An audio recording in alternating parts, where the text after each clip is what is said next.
Hey there friends, welcome to the channel. My name is Sohum and I'm on a mission to spread peace, love, and positivity through music. Today I'm going to be reacting to Smells Like Teen Spirit by Nirvana, and then right after we're actually going to check out a Beato video explaining why Smells Like Teen Spirit is such a phenomenal song. So I hope you guys are excited for this one. And as it relates to Smells Like Teen Spirit, this is a song that I have heard before. It has been quite many years though since I've heard it. The riff that I remember is pretty sure that's this song. I could be wrong, but either way I'm excited to hear this again and dive headfirst back into the world of Nirvana. We haven't really done many reactions to Nirvana on the channel, so I'm hoping to change that. But before we do jump into this, a massive thank you goes to Patty the Hilarious, whose generous support made this reaction possible. As always, Patty, I deeply appreciate you. And now, let's jump in. I'm a brain box. Oh my god, the drums.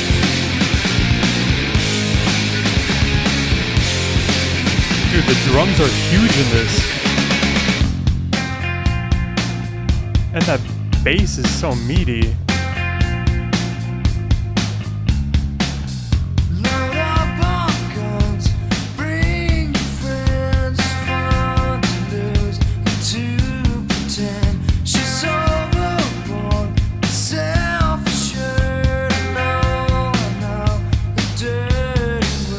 I love the darkness in this part.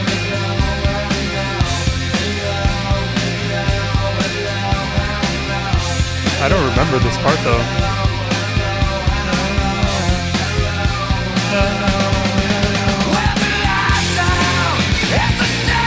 Ooh. Oh my god.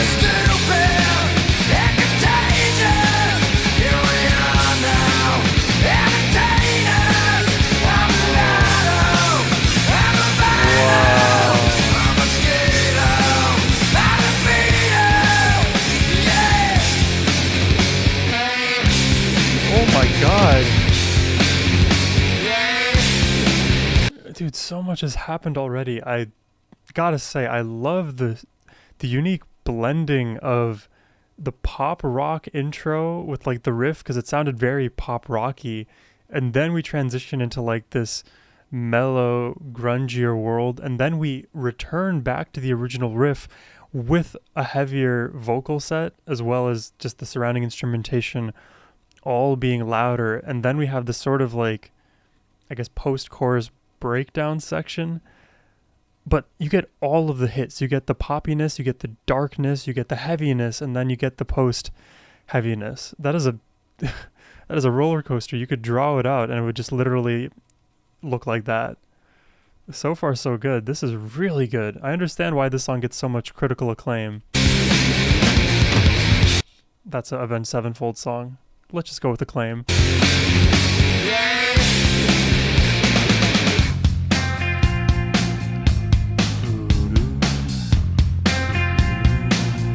Yeah, that's catchy.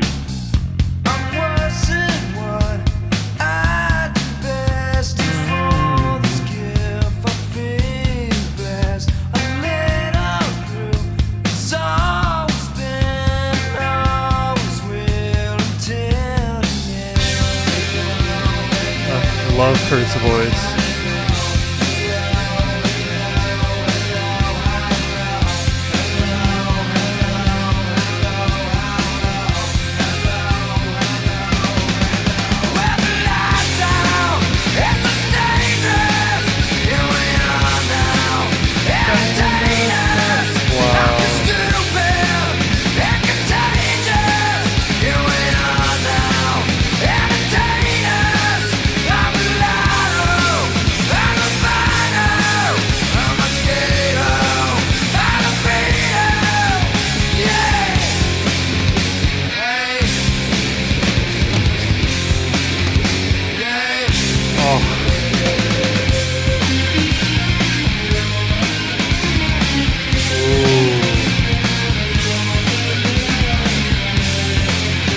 It's like here they submerged the riff a little bit.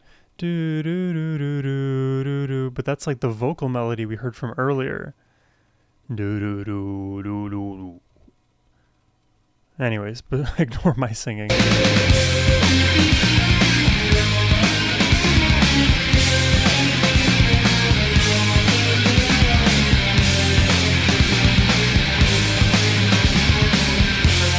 Like overhead tapping.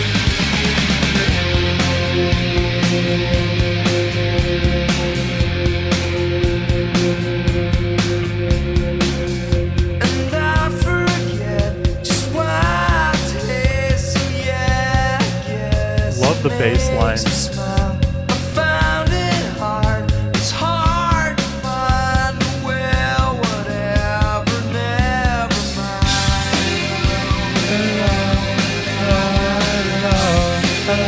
It's so catchy.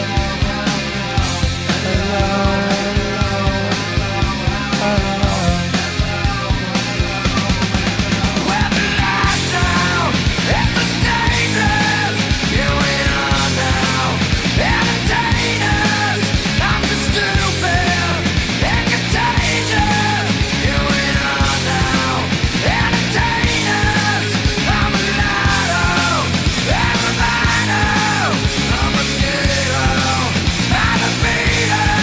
I deny all, I deny all, I deny all, I deny all, I deny all, I deny all, I deny all, I deny all, I deny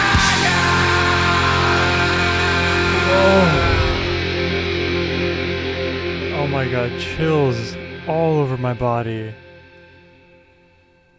And then the massive dunce hat, okay. Dude, that song, yeah. I get why it has 1.9 billion with a B views. Holy moly. Because I remember the riff, I didn't remember the rest of it. This song for me scratches so many itches at the same time. It is heavy, the riffs are so catchy, the vocal melody is so catchy, the bass line is chunky, the drums are heavy, even the lyrics are just super like memorable and fun and meaningful. Da da da da da da da da na na na na. It kind of like invokes in me like high school angst. I don't know if that's the time and place I should be getting from a song like this. It just somehow feels that way. Maybe it's just my generation, because like I'm Gen Z, I'm 27, so I think when this song would have been released, I would have been what? When did this come out? 2009. So I would have been like 12, basically like just entering high school. What a great song. Oh my god, that gets the blood pumping. Let's check out Rick Beato here. What makes this song great? Very curious to hear his perspective. Rick is like one of the more real musical influencers on YouTube, so if you somehow know me but don't know him, I definitely encourage you to go check out Rick's channel. He's got a lot of wisdom.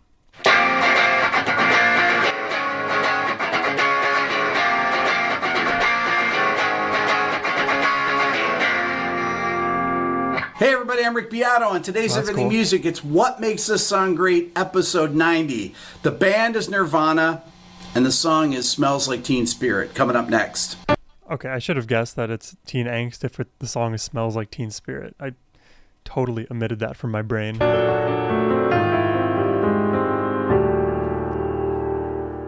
Smells Like Teen Spirit was the first track off Nirvana's second album entitled Nevermind. It was released on September 24th, 1991, was written by Kurt Cobain, Chris Novoselic, and Okay, so 91. It's not 2009. So that makes it 6 years younger than me. Okay, getting all the years mixed up. Dave Grohl, produced by Butch Vig and mixed by Andy Wallace. How do I know all this? Because I remember when it came out. It was a song that radically changed the course of rock music really of music in general, and is one of the greatest rock songs of all time. Before we start the song, I want to talk about how I first found out about Nirvana. In 1989, I had a guitar student when I was teaching college, a kid named Derek.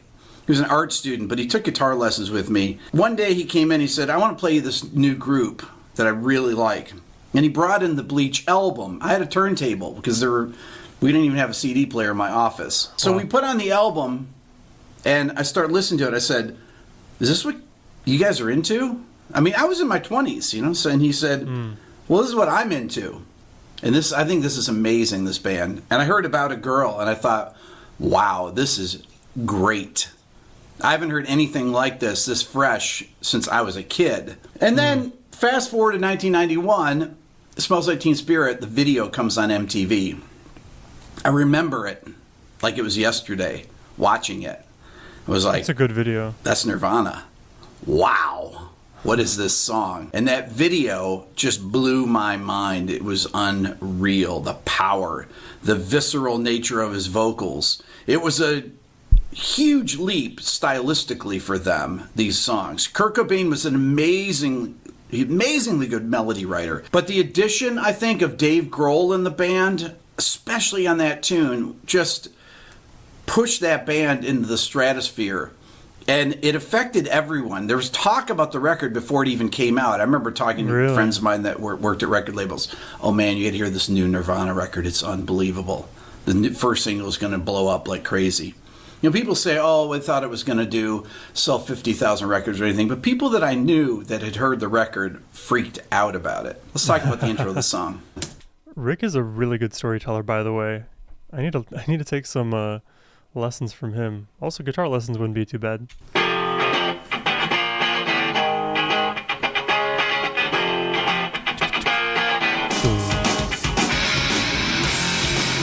Okay, so everybody knows that intro. It's such a signature intro. It's really stark, dry, scratchy sounding guitar, kind of sloppily played, although I always thought Kurt Cobain just played that way on purpose because it's actually really tight. But when the drums come in, it crushes, right? So here's that opening drum fill. The delay. That's a great drum fill. So right off the bat, before we even talk about those heavy guitars that come in, listen to what Dave Grohl plays. Here's his drum solo.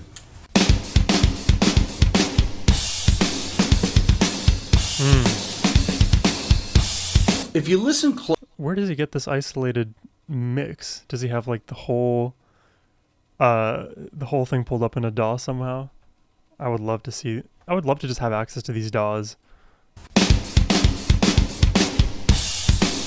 Or these are recordings in the DAW. If you listen closely, every time that this figure comes up in the song, there's a little pause. He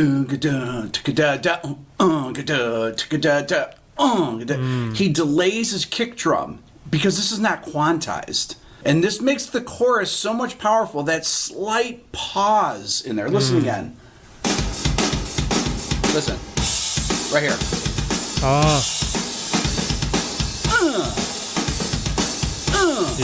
That little delay in the kick makes every single time around so powerful, right? Listen again with the band.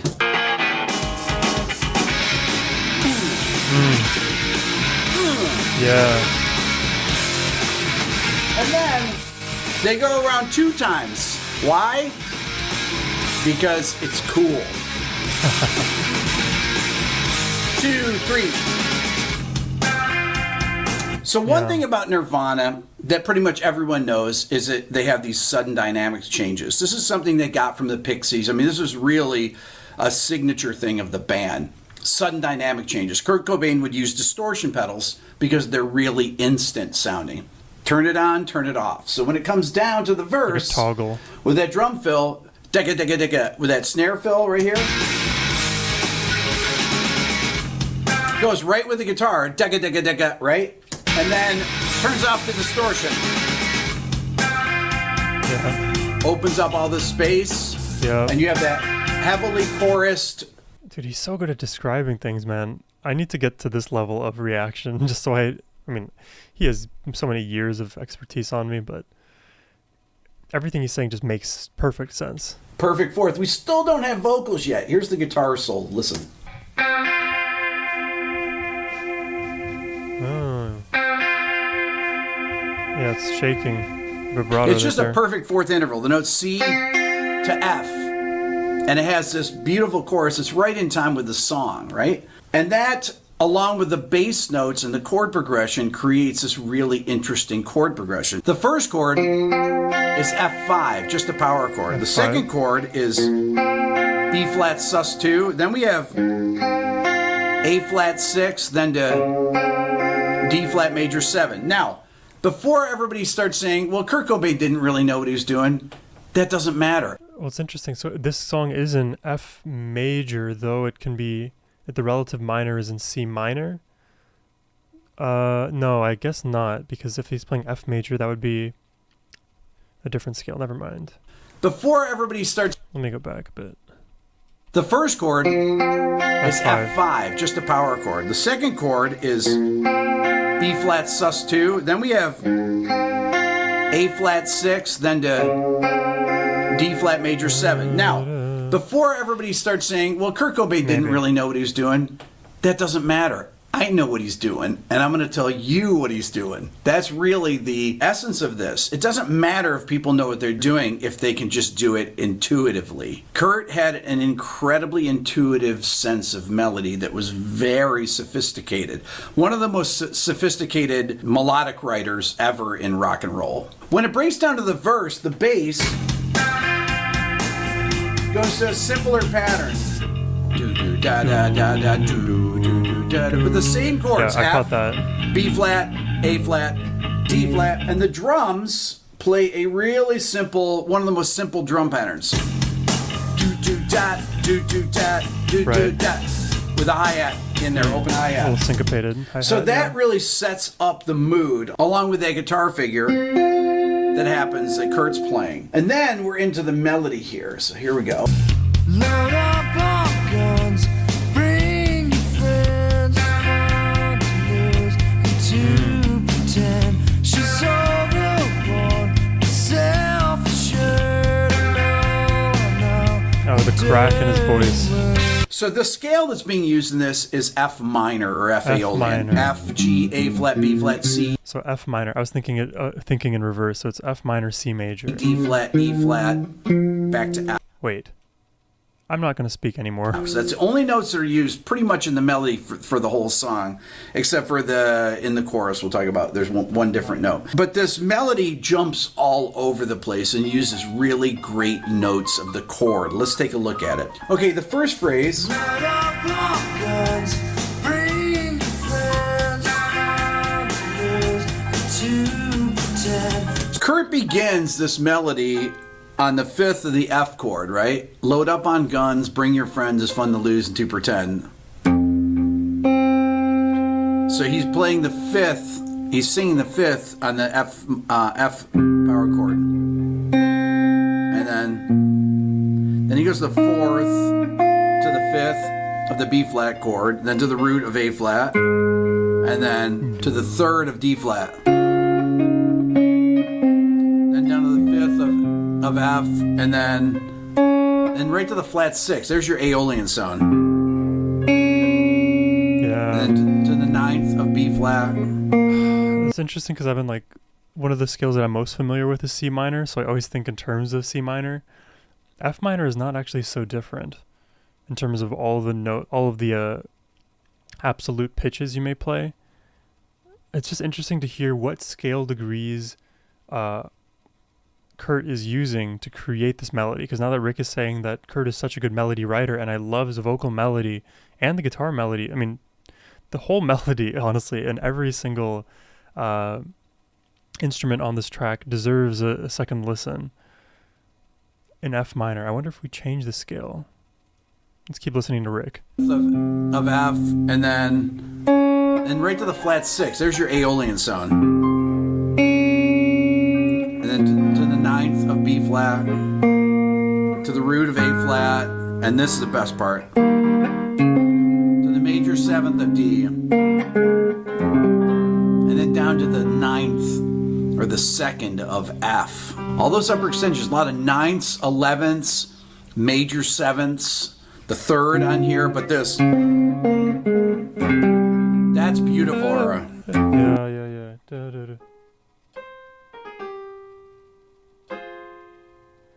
And I think it's called a ninth because you're technically adding an octave above, so you're choosing the second scale degree, but just an octave above where your root is. I love that. There's just great interval jumps there in the verse. Amazingly good melody writing. Yeah. If I solo the vocal, Load up on guns, bring your friends, it's fun to lose and to pretend she's overboard and self-assured. I know, a dirty word. Hello. the pre-chorus melody also uses these upper extensions of the chords, ninths, 11ths, 13ths, or seconds, fourths, and sixths. Mm-hmm. So it starts with the F. That's the ninth of the chord. Yeah. The 6th or 13, major 7, beautiful, sharp 4, and then ninth to the root. So that is already so gorgeous. Yeah, I need a teacher again, I think. the 6th or 13, major 7, beautiful, sharp 4, and then ninth to the root. So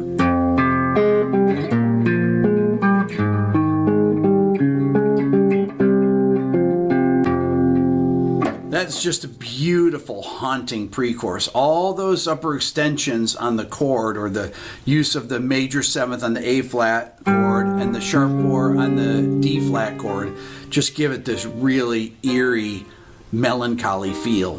When the pre-chorus enters, the picking guitar part goes to double time with distortion. Let's check it out.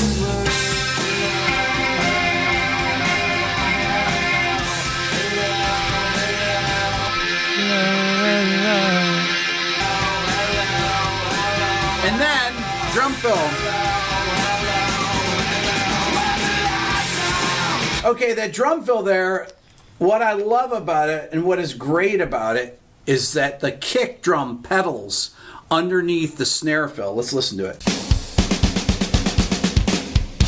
And he does that flam at the end, so it's ticka ticka ticka ticka ticka. But listen to the kick drum go. That's a very Dave Grohl thing to do. It makes it a lot more intense. A lot of drummers don't play the kick drum or the bass drum throughout the fill, but he does it. Listen. Then he goes into the chorus. One more time. Right. And always on the chorus, you're going to notice those crashes, as we talked about in the intro. Crash, dude, crash, dude, with that slight delay. Let's listen to the entrance of the chorus with the whole band.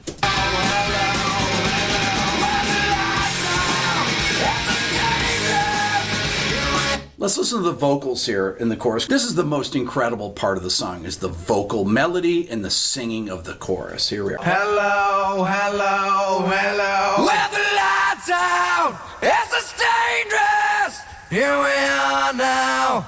Entertain us. I feel stupid and contagious. Here we are now. Entertain us. Not only is that incredibly well sung, Right. it is so intense, and the melody is so perfect. This is what I call an angular or intervallic melody. This is the best example of it. It's jumping all over the place, Right. using the best notes of the chord with the most intense singing, double tracked, and it has just so much power and just rage, or I think Dave Grohl described it as spitting nails. That's what it sounds like. You just never hear that anymore. I don't hear that. I don't hear people that sing with this kind of intensity. This is real visceral rock music. Okay, let me talk about the chorus next. I'm going to demonstrate it on piano because it's actually easier to hear the notes in relation to the chords. So this is what I call a lead-in melody, where the vocal has a pickup to the downbeat of the chorus. with the lights, boom, downbeat of the chorus. So it begins before the chorus to lead the listener into it. So it leads in like this. And that first note of the chorus is the ninth, or the sus2 on that F power chord. And then it goes root to the sus2 to the root of that chord, of the A flat, and then there's the beauty. That's the flat 6. The second time through on the F power chord, he goes, that flat 6 down to the 5th is so beautiful. It's so haunting. Yeah. That's what I call a haunting tone, that flat 6 on minor, the Aeolian, that really... Flat 6 on minor. So it's F5 power, and then the flats.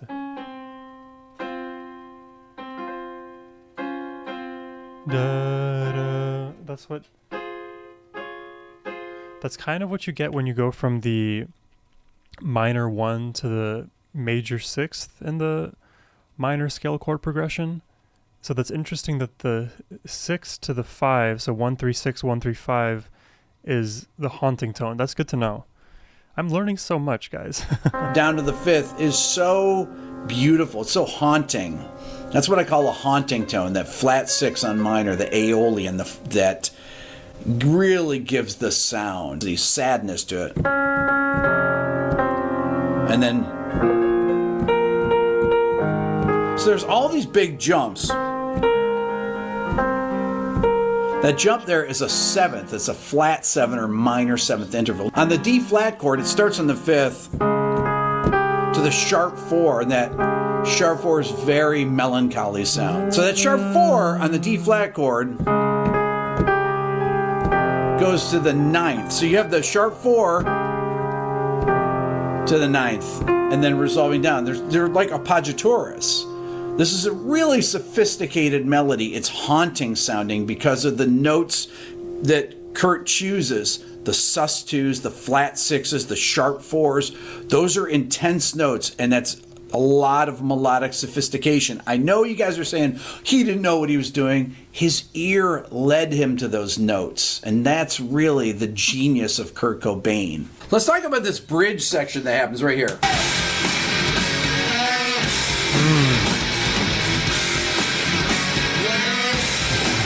So the guitars and bass kind of play different things there.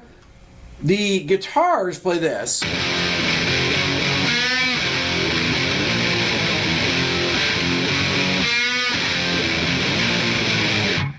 So it's really kind of weird. It's just that's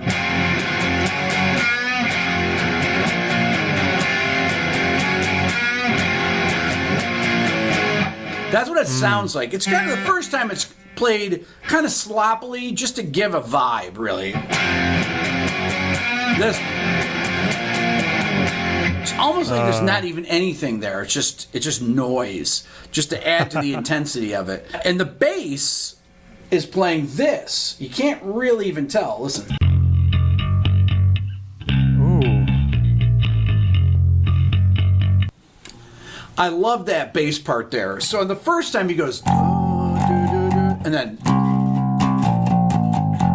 does that weird chromatic thing. But this part is the most important part. When he plays the C on the second phrase, the guitar is playing an F power chord, and he's playing the 5th in the bass. And that 5th makes the guitars sound so much heavier. That's a characteristic of his playing. When I did the song On a Plane in one episode, I talked about in the bridge section of that he plays the 5th as well in the bass. This is a characteristic of his styles, using these kind of inversions. It's really great bass playing. Let's check out the drums at the end of the chorus, because there's some great fills that Dave Grohl's playing.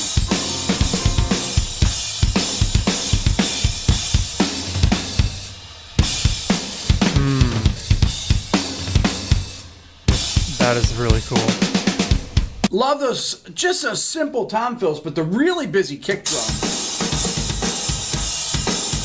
He goes, but da da da da da. Those kicks are so tight rhythmically.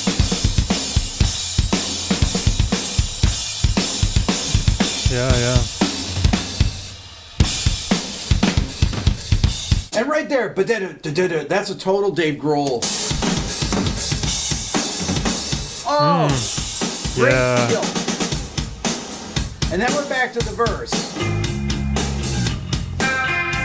We have the second verse, second chorus, and then we go into the solo. One thing that people don't realize about Kurt Cobain is that there were solos in pretty much every Nirvana song. This song is 5 minutes long, or 4:59. But what does he do in the solo? He does what you should do.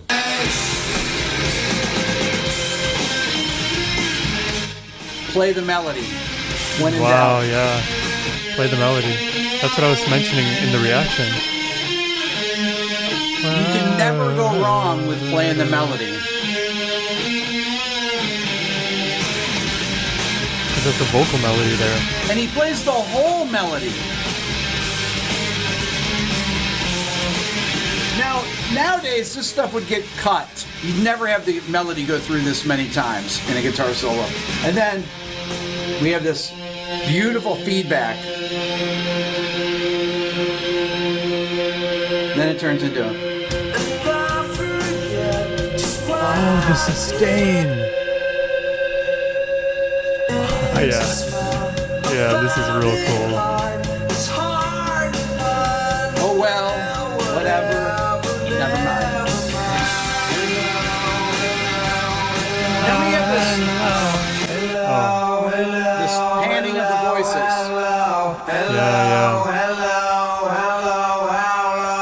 The two voices are really panning between the two speakers like that. This is a thing that Andy Wallace did while mixing it. I want to talk a minute about Andy Wallace's mixes. People that listened to the record at the time, the guys in the band, didn't like the mixes because they thought that they sounded too good. They were too slick.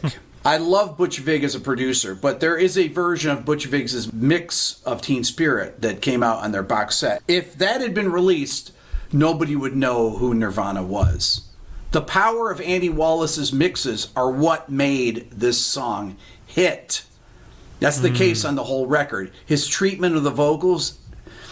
You know, people talk about, oh, he uses samples and this kind of stuff. Are there samples in there? Yeah, there's probably a kick and a snare sample blended in. They're definitely not replacements. I know of a grunge song that I did in this series that has complete replacement of the kick and snare. So obvious. Yet I didn't point it out because it's not the point. The song comes across, nobody thinks about that. You just listen to the song and you hear the power of it. That's the important thing. And so that thing, I think, is just a non-issue. I'm not the only person that thinks that this is a great song. There's a lot of incredible covers of it that you can just find on YouTube, like these.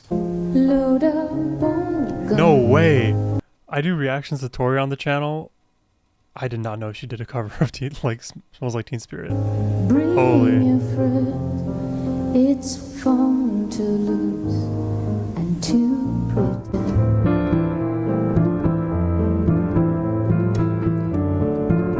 Wow. Hello.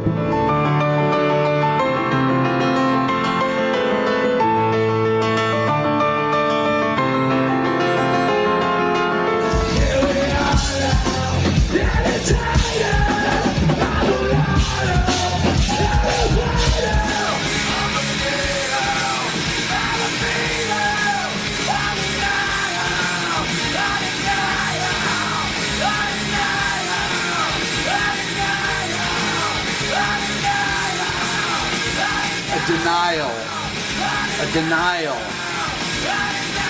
That is the greatest part of this song. It's ending just it. a Loop, denial. loop, Denial. Listen to it. Wow.